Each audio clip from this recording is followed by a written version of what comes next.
برادران ملت اسلامیہ، السلام علیکم ورحمۃ اللہ وبرکاتہ۔ الحمدللہ الحنان المنان الذي خلق الانسان وعلمه البيان، والصلاة والسلام على رسوله سید الانس والجان وعلى آلہ واصحابہ ذوی الخیر والاحسان، اما بعد فاعوذ باللہ من الشیطان الرجیم، بسم اللہ الرحمن الرحیم۔ یا ایہا الذین آمنوا کلوا من طیبات ما رزقناکم واشکروا للہ ان کنتم ایاہ تعبدون، صدق اللہ مولانا العظیم۔ بارگاہ رسالت معاب صلی اللہ تعالیٰ علیہ وسلم میں درود پاک کا ہدیہ پیش کریں۔ اللہم صلی علی سیدنا و مولانا محمد معدن الجود والکرم وآلہ واصحابہ الکرام وابنہ الکریم وبارک وسلم صلاة دائمة سرمدا ابدا۔ عزیزان گرامی وقار، بحیثیت مسلمان ہمارے لیے اسلام میں عبادات جتنی اہمیت کی حامل ہیں، نماز، روزے، حج و زکوٰۃ، تو صرف ان ایکٹیویٹیز اور ان اعمال کی ہی اہمیت نہیں، بلکہ ہمیں روزمرہ زندگی جو ہم گزارتے ہیں، ہم کیا کھا رہے ہیں اور کیا پی رہے ہیں، کیا کما رہے ہیں، اس کا بھی اسلام میں بڑا گہرا تعلق ہے۔ یعنی کچھ بھی کھا لو، کچھ بھی پی لو اور آ کر کے مسجد میں نماز پڑھ لو، یہ اسلام نہیں ہے۔ اسلام تمہیں اندر سے بھی پاک دیکھنا چاہتا ہے، باہر سے بھی پاک دیکھنا چاہتا ہے۔ چہرے سجا لیں، کپڑے اچھے پہن لیں، لیکن پیٹ میں حرام رزق ڈال کر کے آئیں، اللہ کی بارگاہ میں اس کا کوئی سجدہ قبول نہیں ہے۔ تو ظاہر کا نام صرف اسلام نہیں ہے، ہمارے باطن کی اصلاح بھی ضروری ہے۔ اسی لیے اسلام میں رزق کی بڑی اہمیت ہے، ہم کیا کھا رہے ہیں، کیا پی رہے ہیں۔ اگر آپ نے رزق کے متعلق سوچ و بچار نہیں کیا تو ہو بہو آپ اس کائنات میں جانوروں کی زندگی گزار رہے ہیں۔ جانوروں کے لیے کوئی ریسٹرکشن نہیں ہے، کوئی حد نہیں ہے، کوئی ممانعت نہیں ہے۔ اگر وہ غلاظت کھا لے تو بھی کوئی اس کو برا نہیں سمجھتا، چارہ کھا لے تو بھی کچھ برا نہیں سمجھتا، سڑا ہوا کھا لے تو بھی کچھ برا نہیں سمجھتا، مرا ہوا کھا لے تو بھی کسی کو کچھ فرق نہیں پڑتا۔ جانوروں کی زندگی میں، کھانے پینے کے معاملات میں ظاہر سی بات ہے کوئی لمٹ ان کے ہاں موجود نہیں ہے۔ انسان ہیں آپ، اشرف المخلوقات ہیں۔ اسی لیے رب تعالیٰ فرماتا ہے، یا ایھا الذین آمنوا، اے ایمان والو، کلوا من طیبات ما رزقناکم، ہم نے جو تمہیں رزق دیا ہے ان میں سے پاکیزہ چیزیں کھاؤ، پاکیزہ چیزیں کھاؤ، واشکروا للہ، اور اللہ کا شکر بجا لاؤ۔ اور حدیث پاک رسول کریم صلی اللہ علیہ وسلم فرماتے ہیں، اللہ طیب ویحب الطیب، اللہ تعالیٰ پاک ہے اور پاک چیز کو ہی پسند کرتا ہے۔ پاک چیز کو وہ زیادہ پسند فرماتا ہے۔ تو پاک جس طرح سے، اب آپ کو میں مسائل بتاؤں، نماز میں آنے سے پہلے آپ کئی چیزوں پر توجہ دیتے ہیں۔ بدن پاک ہے یا نہیں، سب سے پہلے آپ یہ دیکھتے ہیں کہ کہیں پیشاب پخانہ یا نجاست حقیقی نہ ہوئی ہو، یعنی غسل واجب نہ ہوا ہو، ایسی ساری چیزیں آپ بدن کا دیکھ لیتے ہیں۔ دوسرے نمبر پر آپ جو کپڑے پہنے وہ بھی دیکھتے ہیں کہ کہیں ان کپڑوں پر کوئی نجاست تو نہیں لگی ہے۔ کپڑے بھی پاک ہیں، بدن بھی پاک ہے۔ پھر جہاں نماز پڑھنے کے لیے کھڑے ہیں وہ جگہ دیکھتے ہیں یہ پاک ہے کہ نہیں ہے، کتنی پاکی کا اہتمام ہے۔ ایک نماز، ایک سجدہ ادا کرنے سے پہلے بدن کا غسل سے ہونا، وضو سے ہونا، کپڑوں کا پاک صاف ہونا، اور پھر اس جگہ کا بھی پاک ہونا ضروری ہے۔ یہ شرائط نماز میں سے ہے۔ اگر ان میں سے کوئی ایک چیز بھی ناپاک رہی تو نماز ہوگی نہیں۔ بدن ناپاک تھا یا کپڑے ناپاک تھے یا وہ جگہ ناپاک تھی جہاں نماز پڑھ رہے ہیں، نماز ہوگی نہیں۔ میرے عزیزو، ہم جب ان چیزوں کا اہتمام کرتے ہیں تو یہ تو ظاہری احکام ہوئے جو شریعت نے ہمارے اوپر رکھے ہیں، اور حدیث پاک میں اللہ تعالیٰ کے حبیب صلی اللہ علیہ وسلم فرماتے ہیں ان اللہ لا ينظر الى صورکم بل الى قلوبکم، اللہ تمہاری صورتوں کی طرف نہیں دیکھتا، تمہارے دلوں کی طرف دیکھتا ہے۔ اب تم مسجد میں آ رہے ہو، بدن بھی پاک کر کے آئے، کپڑے بھی پاک کر کے آئے، اور جگہ بھی پاک ہے جہاں نماز پڑھ رہے ہیں، لیکن جسم کے اندر حرام غذا لے کر کے آئے ہیں، ناپاک چیزیں کھا کر کے آئے ہیں، جس چیز کے اللہ نے اور اس کے رسول نے منع فرمایا وہ چیزیں اپنے جسم کے اندر لے کر کے آئے، تو یوں ہی سمجھ لو میرے عزیزوں کہ اندر کی غلاظت سے آپ نے اپنے آپ کو صاف نہیں کیا، باہر صرف صاف ہو گئے۔ اسی وجہ سے نمازوں کا کما حقہ لطف بھی نہیں مل پاتا، عبادتوں کا وہ ذوق بھی نہیں آ پاتا۔ اس کی وجہ کیا ہے؟ اندر سے یہ خرابی موجود ہے، اوپر سے جتنی لیپا پوتی کر لیں ہیں۔ اس کی مثال یوں ہی ہے، آپ نے اپنے جیب میں سڑے ہوئے گوشت کے ٹکڑے رکھے ہیں، مردہ رکھا ہوا ہے، ظاہر سی بات ہے ایک مردہ اور یہ سڑے ہوئے گوشت کی بدبو کتنی ہوتی ہے، یا غلاظت اپنی جیب میں رکھے ہوئے ہیں، اوپر سے عطر پر عطر لگا رہے ہیں، عطر پر عطر لگا رہے ہیں، جتنا بھی عطر لگاؤ وہ اندر کی غلاظت کی بدبو آ ہی جاتی ہے۔ اور کبھی ایسا ہوتا ہے کہ اس عطر کا بھی فائدہ نہیں ہوتا، وہ مکس ہو کر کے کوئی اور ہی بو بن جاتی ہے، کوئی اور ہی مہک آنے لگ جاتی ہے۔ عزیزان گرامی، ہم اپنے اندر کی غلاظتوں کو رکھ کر کے اگر نماز، روزے، زکوٰۃ یہ ساری چیزیں کرتے رہیں تو ایسی ہی ہے کہ یہ عبادتوں کا کما حق و فائدہ نہیں اٹھا پاتے، نمازوں میں لطف کیوں نہیں مل پاتا، سجدوں میں یہ تڑپ کیوں نہیں آ پاتی، دلوں کی پاکیزگی اور حلال رزق کی جو اہمیت اسلام میں ہے اس کی طرف توجہ نہ دینے کی وجہ سے یہ ساری چیزوں کی خرابی آتی ہے۔ کسی نے کہا تھا آپ تو کہتے ہیں قرآن میں ہے، اللہ نے فرمایا ان الصلاۃ تنہی عن الفحشاء والمنکر، بے شک نماز ہر بے حیائی اور برائی سے روکتی ہے۔ ادھر نماز پڑھ رہا ہے ادھر چپل چوری کر رہا ہے، ادھر نماز پڑھا ادھر فوراً باہر نکلتے ہی اجنبی عورتوں پر نظر ڈال رہا ہے، تو کہاں اس کی نماز نے تو بے حیائی سے اسے روکا ہی نہیں۔ قرآن کہہ رہا ہے نماز بے حیائی سے بچاتی ہے، برائی سے بچاتی ہے۔ ظاہر سی بات ہے آپ کا سوال حق ہے، نماز بے حیائی اور برائیوں سے بچاتی ضرور ہے، اس میں نماز کا قصور نہیں میرے عزیز۔ نماز کو جس انداز سے پڑھنے کا حکم دیا گیا تھا وہ نماز تم نے اگر پڑھ لیا ہوتا، ظاہر بھی پاک ہو باطن بھی پاک ہو، پھر دیکھو تمہیں نماز صرف بے حیائی اور برائیوں سے بچاتی نہیں بلکہ مولا کے قرب تک پہنچاتی ہے، اللہ رب العزت کے قرب تک پہنچاتی ہے۔ صاف سی بات ہے میرے عزیزو، اللہ کے حبیب صلی اللہ تعالیٰ علیہ وسلم کی ایک حدیث پاک میں ذکر کرتا ہوں آج۔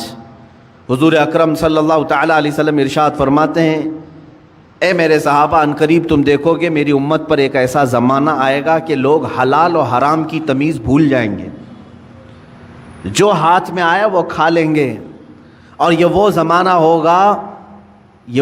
ہوگا کہ صبح مومن ہوں گے شام میں کافر ہو جائیں گے، رات کو مومن سوئیں گے صبح کافر اٹھیں گے، یصبح مؤمنا و یمسی کافرا۔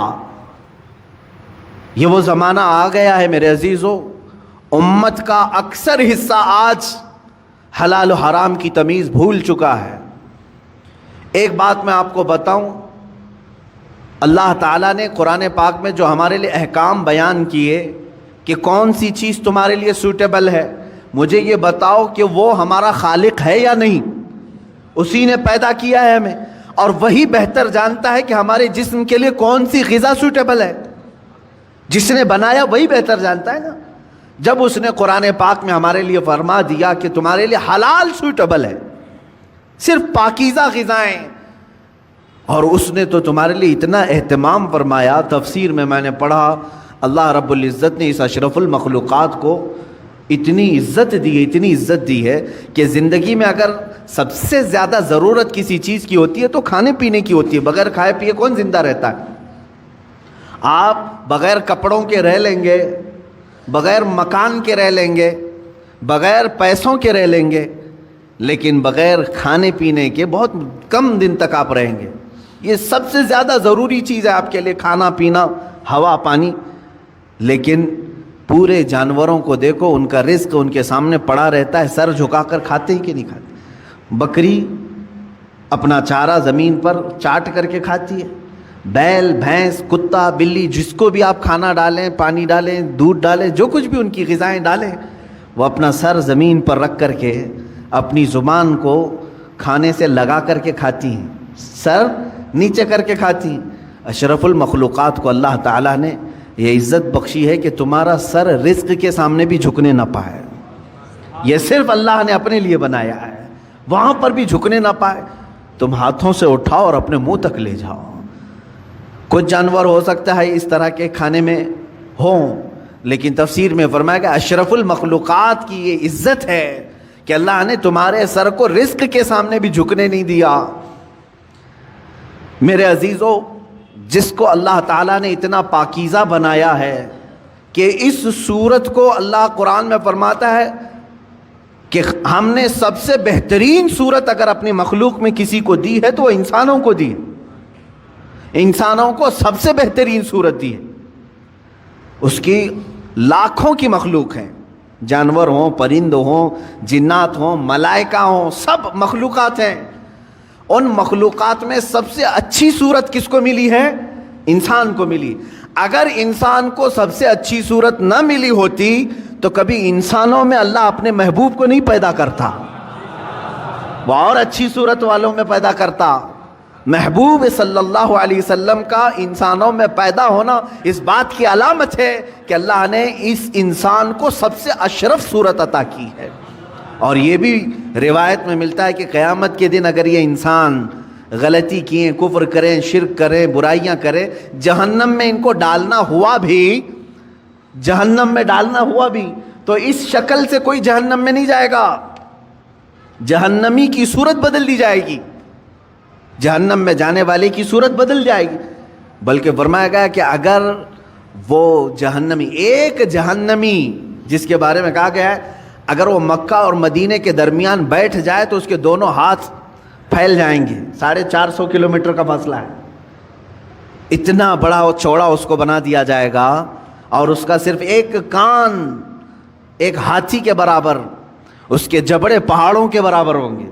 ایک جہنمی کی شکل اتنی بڑی بنائی جائے گی کیونکہ اسے عذاب چکھانا ہے، یہ چھوٹی چھوٹی صورتوں کے ساتھ نہیں. اب بتائیں محدثین نے اس شکل کے ساتھ جہنم میں کیوں نہیں ڈالا جائے گا؟ فرمایا گیا کہ اس لیے کہ اسی شکل میں اللہ نے اپنے محبوب کو پیدا کیا ہے. محبوب اکرم صلی اللہ تعالیٰ علیہ وسلم انسانی شکل میں ہیں، تو انسانی شکل کو اللہ تعالیٰ جہنم میں نہیں ڈالے گا. میرے عزیزو، میں بات یہاں پر یہ کر رہا ہوں کہ جس کو اللہ نے اشرف بنایا، اعظم بنایا، اجمل بنایا، خوبصورت بنایا ہے، اس کی زندگی کے لیے تو یہ ضروری ہے کہ اب وہ کیا کھا رہا ہے، کیا پی رہا ہے، اپنے سٹینڈرڈ کو دیکھ کر کے کرے، اپنے معیار کو دیکھ کر کے. تم اگر وہی چیزیں کھا رہے ہو جو کتا کھا رہا ہے تو فرق کیا رہ گیا تمہارے پاس؟ تم اگر وہی چیزیں کھا رہے ہو جو خنزیر کھا رہا ہے تو فرق کیا رہ گیا تمہارے؟ تم اشرف المخلوقات ہو، تمہیں اللہ نے پاکیزہ اور حلال چیزیں عطا کی ہیں. کیا کسی انسان کو غلاظت کھاتے ہوئے دیکھا آپ نے؟ اور اگر وہ کھاتا ہے تو عقل سے بہرا ہے، عقل سے پیدل ہے، انسانیت بھول چکا ہے. عزیزان گرامی وقار، جب ہم غلاظت، پیشاب، پاخانہ، گوبر نہیں کھا سکتے انسان، تو اسی طرح مسلمان کو اللہ تعالیٰ نے فرمایا تم سود نہیں کھا سکتے، تم جوا کے پیسے نہیں کھا سکتے، تم چوری کا مال نہیں کھا سکتے، اس لیے کہ یہ بھی غلاظت ہے، یہ غلاظت ہے. اور ایسی غلاظت ہے کہ بظاہر تمہیں نظر نہیں آئے گی لیکن تمہاری روح کو ہمیشہ کے لیے خراب کر دے گی. کچھ چیزیں زہر ہیں میرے عزیزو، پوائزن. اگر پوائزن پی لو تو ہو سکتا ہے کہ تمہاری جان چلی جائے، گوشت کے ٹکڑے گل جائیں، انتڑیاں کٹ جائیں. لیکن جو حرام پوائزن ہے، سود ہے، جس کو آپ فائنانس کہو، بڈی کہو، بیاج کہو، کہ کوئی بھی نام دے لو، شراب حرام کر دیا اللہ تعالیٰ نے، یہ پوائزن ہے، زہر ہے مسلمان کے لیے. جوا حرام کر دیا ہے شریعت اسلامیہ نے، اس سے جو بھی آمدنی ہوئی، جو بھی انکم ہوئی، یہ غلاظت ہے، یہ پوائزن ہے. یہ جب ہمارے پیٹ کے اندر جائے تو کیا ہوتا ہے جانتے ہیں؟ دنیاوی زہر تمہارے جسم کو ناکارہ کر دے گا، لیکن اللہ کے حبیب صلی اللہ علیہ وسلم نے فرمایا جس نے حرام لقمہ اپنے پیٹ میں ڈالا تو پھر وہ گوشت جنت میں کبھی نہیں جا سکے گا، حرام سے پلا ہوا گوشت جنت میں داخل نہیں ہوگا۔ میرے آقا صلی اللہ علیہ وسلم نے فرمایا اس کے لیے سب سے بہترین چیز ہے کہ اس پیٹ میں جہنم کی آگ بھر دی جائے، دوزخ کی آگ ہی بھری جائے گی۔ اے مومنو، تمہارے لیے اللہ تعالیٰ نے جو راستے بیان کیے ہیں ان راستوں سے ہرگز نہ ہٹنا، ہرگز نہ ہٹو۔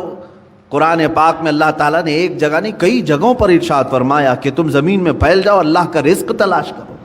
اب میں آپ کو یہاں ایک پریکٹیکلی بات بتا دوں، میں نے جن چیزوں کو منع آپ کے سامنے ابھی منع کے طور پر پیش کیا، چوری ہوئی یہ حرام ہے، سود یہ حرام ہے، جوا یہ حرام ہے، شراب کے پیسے یہ حرام ہیں، یہ 4-5 چیزیں میں نے گنائے نا۔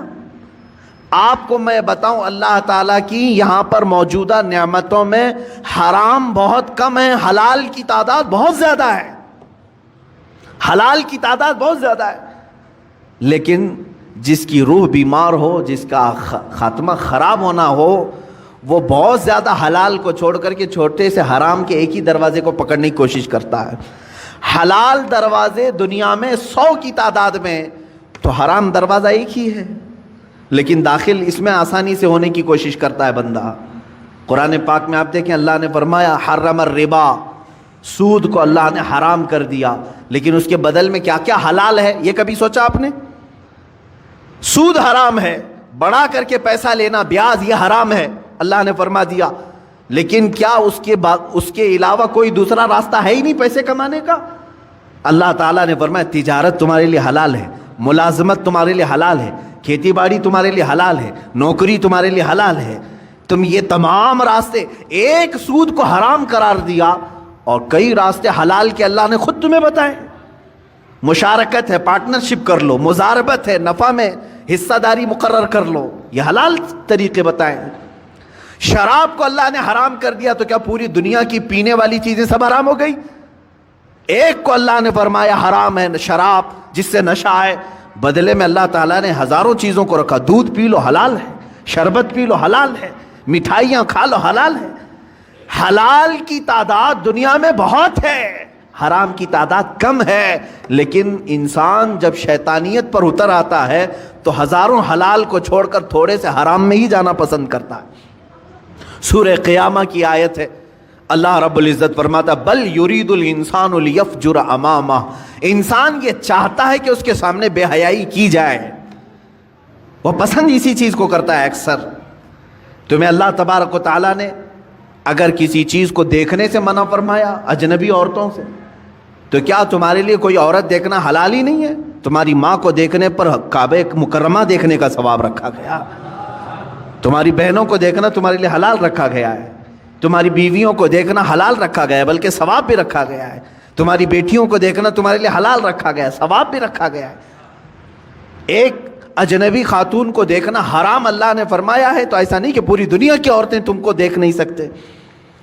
عزیزان گرامی وقار، حرام کی تعداد کم ہے اور حلال کی تعداد زیادہ ہے، لیکن جس کے اندر جس کا باطن خراب ہو چکا ہو اس کی طبیعت حرام کی طرف ہی مائل ہوتی ہے۔ اللہ کے حبیب صلی اللہ تعالیٰ علیہ وسلم کی ایک حدیث میں سناؤں آپ کو۔ موسیٰ کلیم اللہ علیہ الصلاۃ والتسلیم کوہ طور پر جا رہے تھے، ایک بندے کو آپ نے روتے ہوئے گڑ گڑاتے ہوئے دیکھا، وہ دعا کر رہا تھا، اور کیسے دعا کر رہا تھا، اتنا رو چکا تھا وہ کہ اس کے کپڑے بھیگ چکے تھے آنسوؤں سے، اس کے آنسوؤں سے کپڑے بھیگ چکے تھے، رو رو کر کے زارو قطار وہ دعائیں کر رہا تھا۔ موسیٰ علیہ السلام جلیل القدر پیغمبر ہے، انہیں ترس آ گیا اس پر۔ طور پر جانے کے بعد اللہ کی بارگاہ میں انہوں نے اس کی سفارش کی، اے مولا وہ بندہ جو کوہ طور کے نیچے بیٹھا ہے تجھ سے اتنی دیر سے مانگ رہا ہے کہ آنسوؤں سے اس کے کپڑے تر ہو گئے ہیں، اس کی دعا سن لے مولا، اس کی دعا قبول کر لے۔ رب تعالیٰ نے فرمایا اے موسیٰ، مانگتے مانگتے اس کے ہاتھ آسمان کو پہنچ جائیں، روتے روتے وہ مر بھی جائے تو میں اس کی دعا قبول نہیں کروں گا۔ موسیٰ علیہ السلام نے عرض کیا مولا ایسا اس نے کیا کیا؟ رب تعالیٰ فرماتا ہے کہ اس لیے کہ اس کے بدن پر کپڑے حرام ہیں اور پیٹ میں لقمہ حرام ہے، حرام کا لقمہ اس کے پیٹ میں ہے اور حرام کا لباس اس کے جسم پر ہے، میں اس کی دعا کو اس کی موت تک قبول نہیں کروں گا۔ دعائیں نہیں جاتی ہیں، بار اجابت تک نہیں ٹکرائیں گی۔ دعاؤں کے قبول ہونے کی شرائط کبھی آپ نے پوچھا کسی سے جا کر کے؟ یہ شکایت تو سب کی ہے، بہت دعا کیا، بہت وظیفے پڑھے، اب تک کچھ بھی نہیں اثر ہوا، کچھ بھی نہیں قبول ہوا۔ کبھی اس کے نہ قبول ہونے کے علامات یا شرائط کیا ہیں دعا قبول ہونے کی، یہ آ کر کے کبھی آپ نے پوچھا؟ سب سے پہلی شرط ہے دعاؤں کے قبول ہونے کی، حلال کھائے اور سچ بولے، حلال کھائے اور سچ بولے۔ اللہ کے حبیب صلی اللہ علیہ وسلم نے ایک صحابی کو یہ عمل بتایا، کہا اگر تم چاہتے ہو کہ ہر دعا تمہاری قبول ہو جائے تو مستجاب الدعوات بن جاؤ، تو دو چیزوں کی پابندی کرنا، زبان سے سچ بولنا اور منہ سے حلال لقمے کھانا، پھر کوئی وظیفہ کرو نہ کرو اللہ تمہاری ہر دعا قبول کرے گا، مستجاب الدعوات بنو گے۔ یہاں آج وہ حدیث صادق آ رہی ہے میرے عزیزو، جو اللہ کے حبیب صلی اللہ علیہ وسلم نے فرمایا، اے میرے صحابہ ان قریب تم دیکھو گے امت پر میرے ایک ایسا زمانہ آئے گا کہ میری امت حلال و حرام کی تمیز بھول جائے گی، ختم کر دے گی۔ وہ زمانہ میں اب آنکھوں سے دیکھ رہا ہوں۔ آج امت مسلمہ کو پوری دنیا نے سودی کاروبار پر لگا کر رکھا ہے۔ حقیقت میں آپ کو بتاؤں، آج یہودیوں کا سب سے بڑا نظام، دجالی نظام، یہ کریڈٹ پر جو چل رہا ہے، سودی بینکوں کا جو نظام انہوں نے پوری دنیا میں متعارف کروایا، پوری دنیا سے انہوں نے حلال کا خاتمہ کرنے کی کوشش کی، اس میں مسلمان بھی ملوث ہو گئے۔ بینکوں کے مسائل الگ ہیں، لیکن تقریباً پوری دنیا کو انہوں نے سود پر لا کر کھڑا کر دیا، سود پر لا کر کھڑا کر دیا۔ اور سود کی نحوست ایسی ہے کہ جو بندہ اس میں ڈوب گیا وہ نحوستوں میں گرفتار ہو گیا۔ اللہ اور اس کے فرشتے اس بندے سے اپنی نظر ہٹا لیتے ہیں جو سود کی بلا میں ملوث ہو جاتا ہے۔ لیا ہے کسی سے، سود پر پیسہ استعمال کر رہا ہے اور بڈی بھر رہا ہے، اللہ تبارک و تعالیٰ اس بندے پر رحم نہیں فرمائے گا۔ لیکن یہ ہے، میں نے پڑھا ہے، سلطان عبد الحمید ثانی رحمۃ اللہ تعالیٰ علیہ، خلافت عثمانیہ کے ایک عظیم سلطان کا نام ہے، خلیفہ کا۔ ایک دن آپ نے اپنے وزیر سے کہا فلاں صاحب ہیں ان کو بلائیے، کوئی دکاندار تھے، تو وزیر نے بلایا، وہ اندر آئے، سلطان نے اپنی جیب سے کچھ پیسے نکالے اور کہا کہ یہ آپ کا پورا ہو گیا، حساب کتاب صاف۔ بادشاہ وقت ہے خلیفہ عبد الحمید ثانی، جس کی حکومت تقریباً آج کے 40 کنٹریز پر تھی، 40 ملکوں پر، وہ ایک بنیا سے دکان کے حساب کتاب کر رہا ہے اور پیسے واپس دے رہا ہے۔ وہ جب باہر نکلا بنیا تو وزیر نے پوچھا کہ آپ کو کیوں بلائے تھے خلیفہ اسلام، آپ کو کیوں بلائے تھے؟ کیا کہا؟ میرا ان کے اوپر کچھ قرضہ باقی تھا، مجھ سے انہوں نے قرضہ لیا تھا، وہ لوٹانے کے لیے بلائے۔ کہا وقت کا 40 ملکوں پر حکومت کرنے والا خلیفہ دکان کے ایک بنیا سے قرضہ لیا ہوا ہے؟ تو انہوں نے کہا ہاں، وہ بسا اوقات مجھ سے لیتے رہتے ہیں۔ اس کے بعد وہ چلا گیا، اس کی پریشانی بڑھ گئی۔ وزیر نے آ کر کے پوچھا کہ حضور یہ کیا معاملہ ہے؟ وہ سچ کہہ رہا ہے، آپ کو حقیقت میں ایسے چند سکوں کی یا پیسوں کی ضرورت پڑ گئی؟ میرے عزیزوں، سود کے بدلے میں اسلام نے کیا دیا ہے؟ بادشاہ خلیفہ سلطان عبد الحمید ثانی، اللہ ان پر رحم فرمائے، فرماتے ہیں میں نے ایک حدیث پڑھی تھی اللہ کے رسول صلی اللہ تعالیٰ علیہ وسلم کی، کہ بندہ اپنی ضرورتوں کے تحت اگر کسی سے قرض حسن لیتا ہے تو ادا کرنے کی نیت ہو، لیا ہے ادا کرنے کی نیت ہو، تو ادا کرنے کے زمانے میں جتنی دن تک وہ کوشش کرتا رہے گا اللہ کے نزدیک وہ رحم کرنے والا بندہ پایا جائے گا۔ خصوصی نظر اللہ کی اس پر ہوگی کہ یہ بندہ قرض میں ڈوبا ہوا ہے لیکن دینے کی نیت کیا ہوا ہے۔ میں ہمیشہ اس بنیا سے تھوڑے سے یہ قرض اس لیے لے لیتا ہوں کہ اللہ مجھ پر نظر رکھے، اللہ رب العزت مجھ پر نظر خاص رکھے، کیونکہ اس بندے پر اللہ رحم فرماتا ہے ہاں دینے کی نیت کیا ہو۔ اور حدیث پاک میں یہ بھی ہے کہ قرض لیا ہے دینے کی نیت سے اور وہ کوشش میں لگ گیا دوسرے ہی دن سے مجھے دینا ہے مجھے دینا ہے، فرمایا اللہ تعالیٰ سارے فرشتوں کو اس کی مدد میں لگاتا ہے کہ اس کے لیے راستے کھول دو، کہیں سے بھی آ جائے اس لیے کہ اس کا بوجھ اتر جائے۔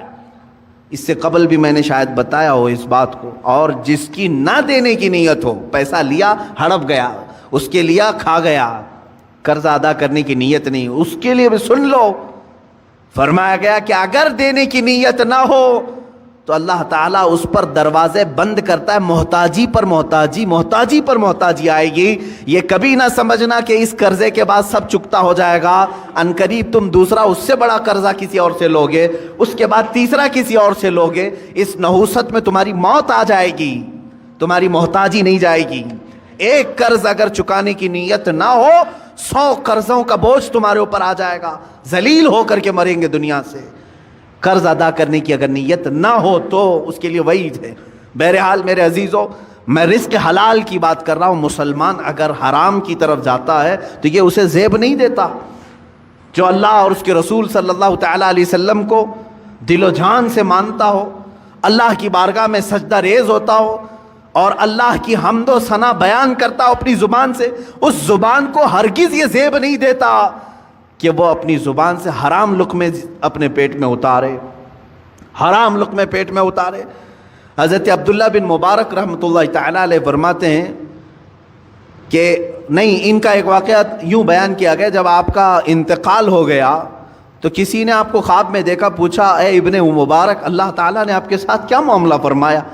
فرماتے میں تو بخشا گیا ہوں, لیکن میرے گھر کے سامنے ایک لوہار رہتا تھا, لوہے کا کام کرنے والا, اللہ نے میرے سے زیادہ اسے بلند مرتبہ عطا کیا ہے, مقام اس کا بلند ہو گیا ہے. تو لوگ جنہوں نے خواب میں دیکھا علماء سے کہا کہ ایسے ایسے ہم نے خواب دیکھا, کہا کہ وہ لوہار ہے کہ حقیقت میں؟ کہا ہاں ہے. جا کر کے پوچھا گیا, اس کا بھی انتقال ہو چکا تھا, اس کی بیوی سے پوچھا گیا تیرا شوہر ایسا کیا کرتا تھا؟ کہا اس نے کہ وہ روزانہ اپنے ہاتھوں کی کمائی کھاتا تھا, ہاتھوں سے لوہے کا کام کرتا تھا, خود کی محنت کی کھاتا تھا. اب اگر آپ پوچھ رہے ہیں بہت ساری نیکیاں کیا ہیں, تو مجھے تو ایسی کچھ نظر نہیں آئی. 2 چیزیں تھی اس کی, 2 چیزیں تھیں. کہا کیا؟ ایک تو یہ کہ رات کو تھک کر کے آتا تھا, جب ہم سونے کے لیے تیار ہوتے اپنے گھر میں تو سامنے عبداللہ ابن مبارک کا گھر تھا اور وہ تہجد کے لیے کھڑے ہوتے تھے رات کو. میرا شوہر ہر دن یہ اٹھا کر ہاتھ یہ کہتا اے اللہ کاش مجھے اتنی محنت نہ کر کے رزق زیادہ آ گیا ہوتا تو میں بھی رات بھر تیری عبادت کے لیے کھڑا ہوتا تھا. روزانہ یہی کہتا تھا, میرے پاس بھی رزق کی وسعت آ جائے تو میں بھی رات بھر کھڑا ہو جاتا. دوسری چیز ایک یہ تھی اس کی کہ لوہے کو گرم کرتا تھا آگ میں اور ہتھوڑا اٹھاتا تھا, ہتھوڑا اٹھا کر کے پیٹنا ہوتا ہے لوہے کو شکل دینے کے لیے, لیکن جیسے ہی گرم ہو جاتا لوہا اور اس نے ہتھوڑا اٹھایا, اذان کی اگر آواز آ جاتی تو ہتھوڑا پیچھے پھینک دیتا تھا. وہ کہتا اب میرے مولا نے مجھے پکارا ہے, اس کے بعد مارا ہوا ہتھوڑا میرے لیے حلال نہیں ہے. رب تعالیٰ کی پکار کے بعد اگر میں نے ہتھوڑا مارا اور پھر اس سے شکل بنی اور پھر وہ بازار میں بکا, پھر اس کی آمدنی آئی, وہ لوہار کہتا یہ میرے لیے حلال نہیں ہے, میں رب کو چھوڑ کر کے کوئی کمائی نہیں چاہتا. میری نظر میں یہی 2 چیزیں علماء نے فرمائی, انہی 2 چیزوں کی بنیاد پر اس لوہار کو عبداللہ ابن مبارک سے بھی بلند مقام دیا گیا ہے. حلال کھاتا تھا, حلال کی فکر کرتا تھا. عزیزان گرامی وقار, رزق حلال کے دروازے آج بھی کشادہ ہیں, بہت ہیں, لیکن آج معاشرے کو میں دیکھ رہا ہوں کہ جن کی آج سب سے زیادہ ایکٹیویٹی بڑھی ہوئی ہیں مسلمانوں کی. آپ کو معلوم ہے سب سے زیادہ لوٹے کون جاتے ہیں؟ مسلمان لوٹے جاتے ہیں. دنیا کو یہ معلوم ہے کہ یہ ایسے ہیں جو محنت کم کرنا چاہتے ہیں اور کمانا زیادہ چاہتے ہیں. ان سے کام کاج زیادہ نہیں ہوتا مسلمانوں سے, تو ان کو راتوں رات بادشاہ بننے کی فکر ہوتی ہے. آپ دیکھ لینا جا کر کے, تجزیہ کر لو, لاٹری لگانے میں سب سے زیادہ وہ مسلمان آگے ہوں گے. ان کو ایسا لگتا ہے کہ راتوں رات میں کروڑ پتی بن جاؤں گا. چیٹ فنڈ کمپنیاں جتنی آتی ہیں اس میں مال مسلمانوں کا لگتا ہے. یہ چیٹ فنڈ کمپنیاں آتی ہیں جو 1 لاکھ کو 2 لاکھ بناتی ہیں سال بھر کے بعد, اور دیتی بھی ہیں شروع میں, اور اس کے بعد چند سالوں کے بعد پورا کا پورا مال لے کر کے فرار ہو جاتی ہیں. حیدرآباد میں ہوا, بنگلور میں ہوا, ممبئی میں, یہ کنٹینیو چلتے رہتے ہیں. میں آپ کو بتاؤں چیٹ فنڈ کمپنیاں نئی نئی آتی رہیں گی, ان کو پوری ٹریننگ دی جاتی ہے چلانے کی, نئی نئی اسکیمیں لانے کی. اور جو ڈسے ہوئے ہیں مسلمان، اب بھی اگر نئی کمپنی آئے تو پھر جا کے بھریں گے، پھر بھریں گے. کیوں؟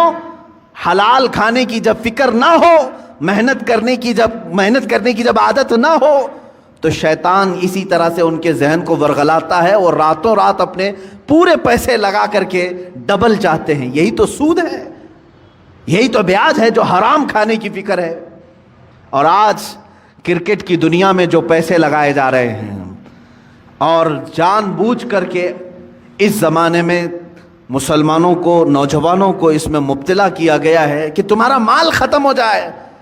حیرت کی بات ہے کہ پہلے شرم محسوس کرتے تھے لوگ بیاج کہنے کو، سود کہنے کو، گیمبلنگ کہنے کو، جوا کہنے کو. کرکٹ کے نام پر دنیا تمہیں جوئے میں ملوث کر رہی ہے اور تم خوشی سے کھیلے جا رہے ہو. یاد رکھو، جس نے جوئے کو دیکھا، جوا بازی کیا نہیں، کھیلا نہیں، دیکھتا رہا، اللہ رب العزت کا عذاب اسے گرفتار کرے گا. سب سے بڑا عذاب اللہ کا یہ ہے کہ موت سے پہلے ایمان چھین لیا جائے. خطرناک عذاب ہے اللہ کا. جوا اللہ رب العزت کی بارگاہ میں ہرگز پسند نہیں. انما الخمر والمیسر والانصاب رجس من عمل الشیطان. اللہ فرماتا ہے شیطان کی غلاظتوں میں سے ہے یہ جوا، شیطان کی غلاظتوں میں سے، شیطان کے پخانوں میں سے ہے. یہ اتنی غلیظ چیز ہے جس کو آج فخر کے ساتھ کر رہے ہیں.